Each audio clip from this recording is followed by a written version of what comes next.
नारद मुनी आले, त्यांना बोलावलं, त्यांचं स्वागत केलं, त्यांना पाळण्यावर बसवलं. हे दोघंही पाळण्यावर बसले, लक्षात घ्या. आता ही सुनैना नटून थटून आली आहे आणि या दोघांच्या मध्ये जाऊन बसली. नारदाला थोडा संकोच झाला. मी बालब्रह्मचारी, माझ्यासारख्या तपस्वाल्या या स्त्रीचा संसर्ग झाला, स्त्रीचा स्पर्श झाला तर विकार उत्पन्न झाला तर मी काय करील, या शंकेनं नारदानं काय केलं, हळूच बाजूला सरकले. लक्षात, शुकाचार्यांना भानच नव्हतं आपल्या बाजूला कोण आलं कोण गेलं, कारण त्यांचं कृष्ण नाम स्मरण चालू नव्हतं. जागचे हल्ले पण नाही. सुनैना राणीनं आपला ताबडतोब निर्णय दिला की या दोघांमध्ये शुकाचार्य श्रेष्ठ, कारण त्यांना स्त्री पुरुष हा भावच त्यांच्या मनात नाही, हा भेद नाही. त्यांचा ब्रह्मभाव सिद्ध झाला. जोपर्यंत स्त्री पुरुष भाव आहे तोपर्यंत काम आहे. लक्षात घ्या, ब्रह्मदृष्टी ठेवणं कठीण आहे.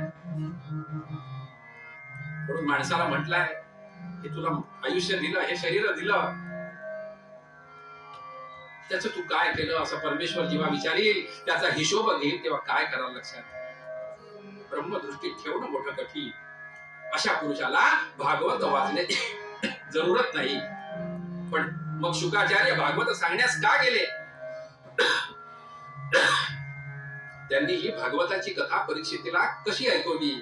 आम्ही असं ऐकलं आहे की राजा परीक्षिती भगवंताचा मोठा प्रेमी होता, त्याला शाप लागला. कोणत्या कारणासाठी हे सगळं झालं हे आम्हाला सांगा.